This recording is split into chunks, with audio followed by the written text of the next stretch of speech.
Hello, I'm Matthew McKibbin. Welcome to Bedtime Stories. Thank you for enjoying my previous bedtime story video. I hope it helped all of you have sweet dreams and whatever. Probably know what I mean. So today, I'm back with another bedtime story video, and I'm going to read to you more stories of Thomas the Tank Engine. And our first one is Pop Goes the Diesel. Duck is very proud of being Great Western. He talks endlessly about it, but he works hard too and makes everything go like clockwork. It was a splendid day. The cars and coaches behaved well. The passengers even stopped grumbling. But the engines didn't like having to bustle about. There are two ways of doing things, Duck told them. The Great Western way or the wrong way. I'm Great Western and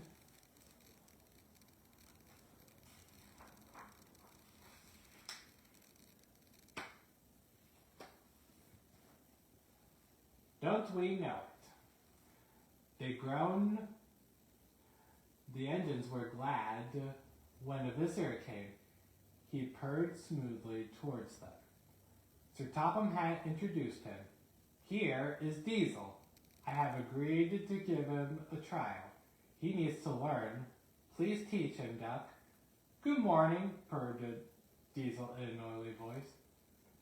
Pleased to meet you, Duck. Is that James and Henry and Gordon too? I am delighted to meet such famous engines. The silly engines were flattered. He has very good manners, they murmured. We are pleased to have him in our yard. Duck had his doubts.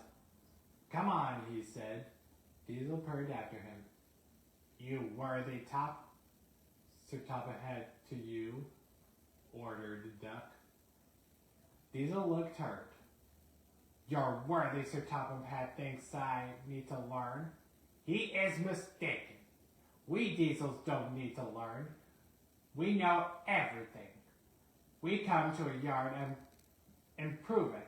We are revolutionary.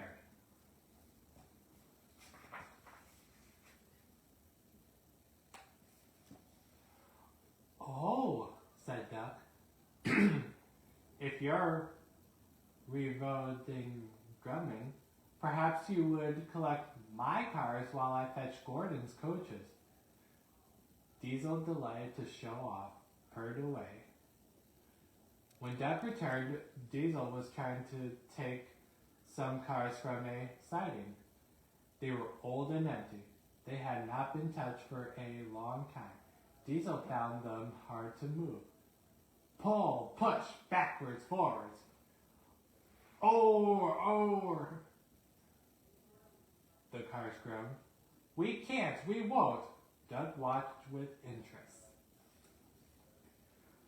Diesel lost patience.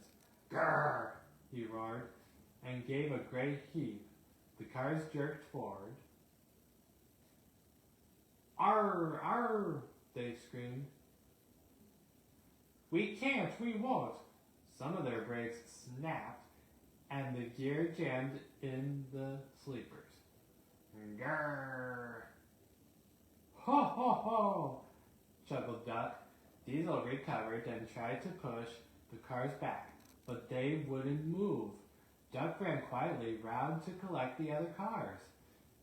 Thank you for arranging these, Diesel. I must go now.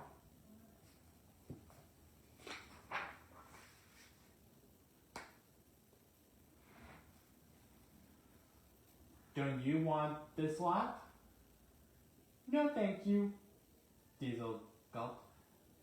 And I've taken all this trouble. Why didn't you tell me? You never asked me. Besides, said Duck, you are having such fun being whatever it was you said. Goodbye. Grrr. Diesel had to help the workmen clear the mess. He hated it. All the cars were laughing and singing at him. Cars are weighing in the yard, tackling them with Diesel. Show the world what I can do. Gaily boasted the Diesel. In and out he creeps about like a big black weasel. When he pulls the wrong cars out, pop goes the Diesel.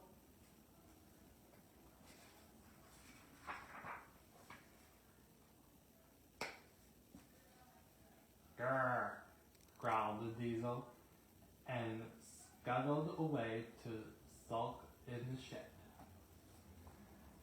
Diesel's devious deed. Diesel, the new engine, was sulking. The freight cars would not stop singing rudely at him. Duck was horrified. Shut up, he ordered and bumped them hard. I'm sorry our cars were rude to you, Diesel. Diesel was still furious. It's all your fault. You made them laugh at me.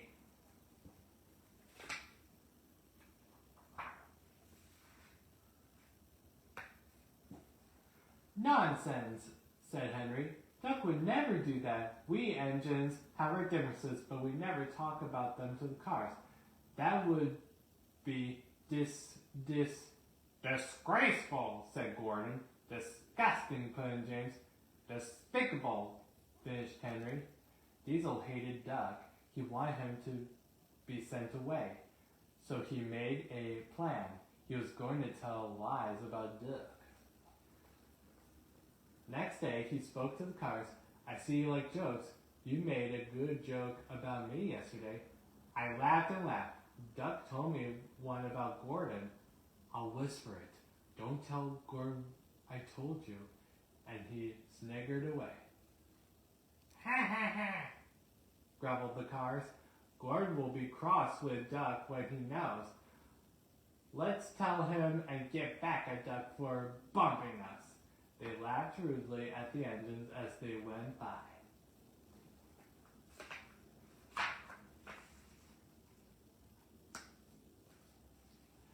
Soon, Gordon, Henry, and James found out why.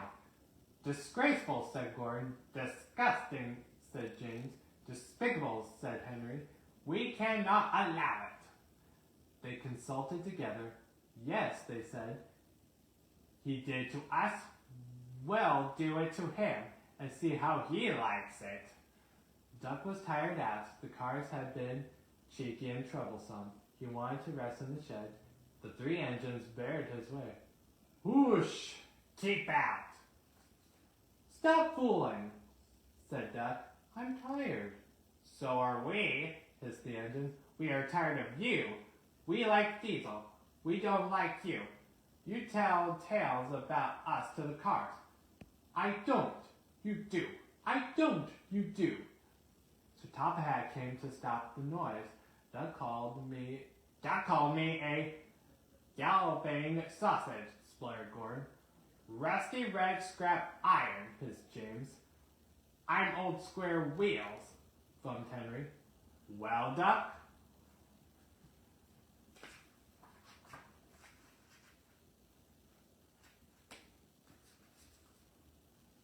Duck considered. I only wish, sir, he said gravely, that I thought of those names myself. If the dome fits.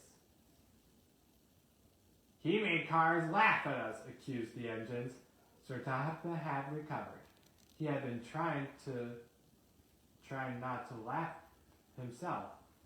Did you, Duck? Certainly not, sir. No steam engine would be as mean as that. Diesel lurked up. Now, Diesel, you heard what Duck said.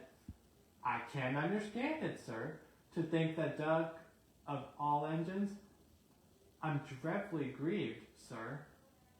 But know nothing. I see, said Sir Topham Hatt. Diesel squirmed and hoped he didn't. I'm sorry, Duck, but you must go to Edward Station for a while. I know he'd be glad to see you. As you wish, sir.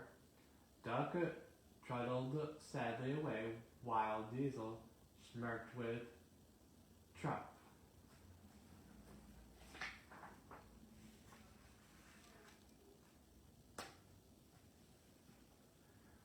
A close shave for Duck.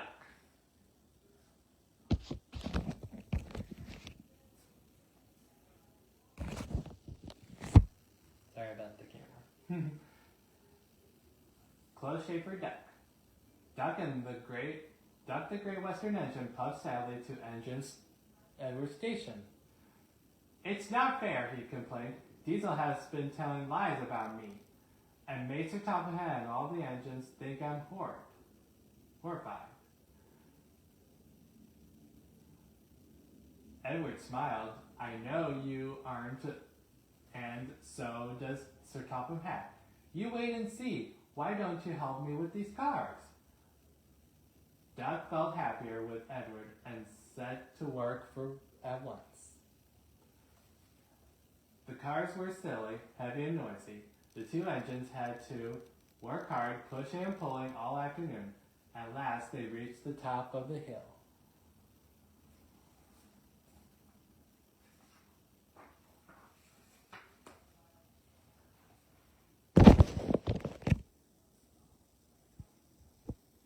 Goodbye, whistled Duck, and rolled gently over the crossing to the other line. Duck loved coasting down the hill, running easily with the wind whistling past. Suddenly, tweet! It was a conductor's warning whistle. Hurry, hurry, hurry, laughed the cars. We've broken away.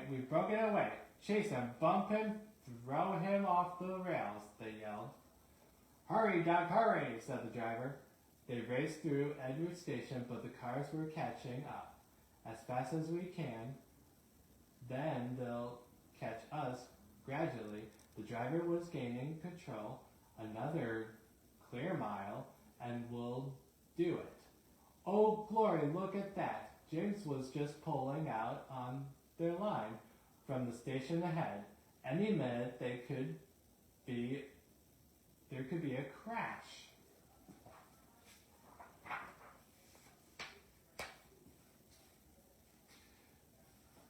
It's up to you now, Duck, cried the driver. Duck put every ounce of weight and steam against the cars. It's too late, Duck groaned, and shut his eyes. He veered into a siding where a barber had set up shop. He was shaving a customer. Crash! The silly cars had knocked their conductor off his van and left him far behind after he had whistled a warning. But the cars didn't care. They were very pleased with themselves.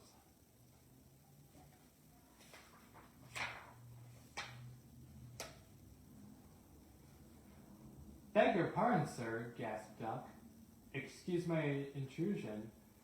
No, I won't, said the barber. You frightened my customers. I'll teach you. And he lattered Duck's face all over. Poor Duck. Thomas was helping to pull the cars away when Sir Topham had arrived. I do not like engines popping through my walls, fumed the barber. I appreciate your feelings, said Sir Topham, but you must know that this engine and its crew have prevented a serious accident. It was a very close shave.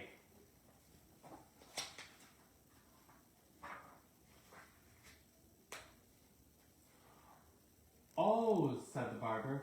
Oh, excuse me. He filled a basin of water to wash Duck's face. I'm sorry. I didn't know you were being a brave engine. That's all right, sir. I didn't know that either. You are very brave indeed, said Sir Topham. I'm proud of you. Sir Topham had watched the rescue operation. Then he had more news for Duck. And when you are properly washed and mended, you are coming home. Home, sir? Do you mean the yard? Of course. But, sir, they don't like me. They like Diesel. Not now. I never believed Diesel. So I sent him packing. The engines are sorry and want you back. A few days later, when he came home, there was a really rousing welcome for Duck, the Great Western Engine.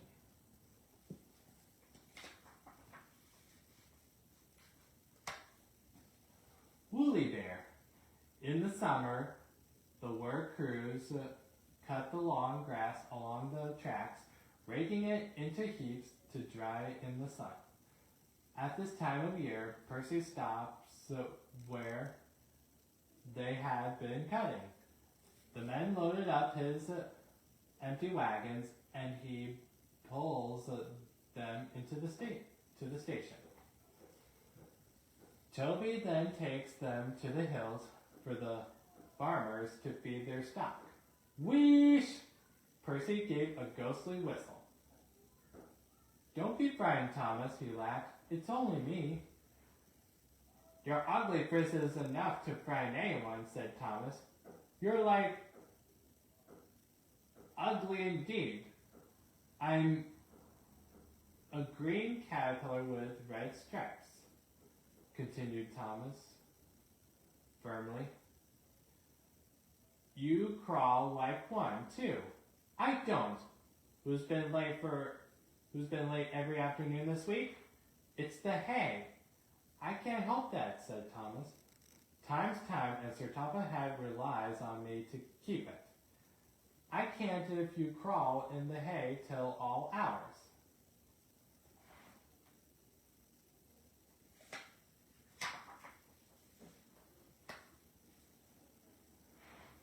Green caterpillar indeed, fumed Percy as he set off to collect some hay to take to the harbor.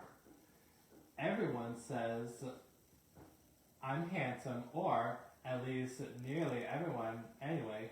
My curves are better than Thomas Corner's. Thomas says I'm always late, he grumbled.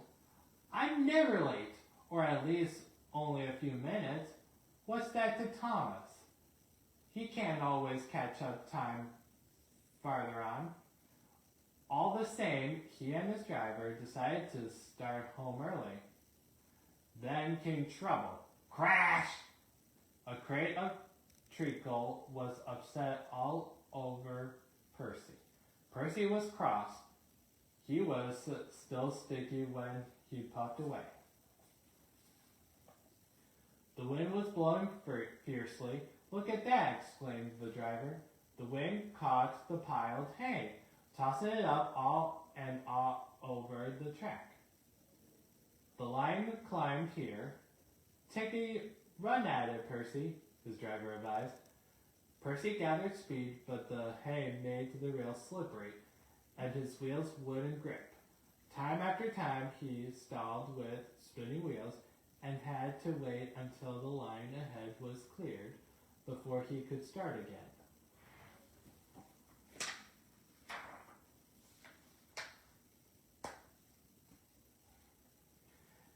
Everyone was waiting. Thomas seethed impatiently.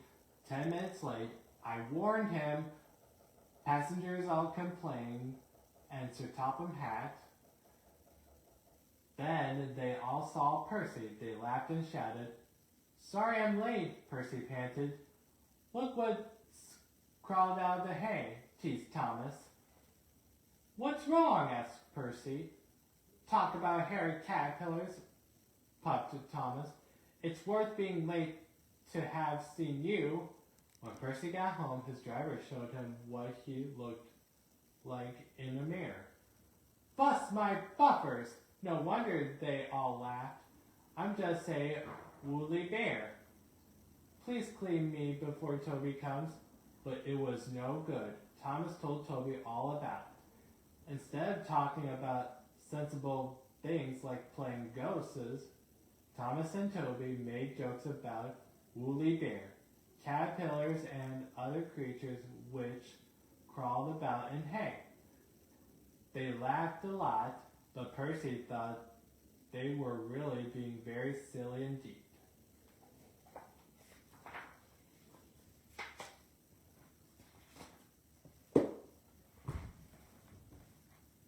what to think of that. It seemed like Percy didn't think about it and watch where he's going. You know, and let's see, what else have I read? Oh yeah, Diesel was not on his best behavior. He thinks as a Diesel, he thinks he knows everything around the island of Sodor. I'm sure Diesel will learn his lesson somehow, if you know what I mean. Thank you for tuning in to today's bedtime story.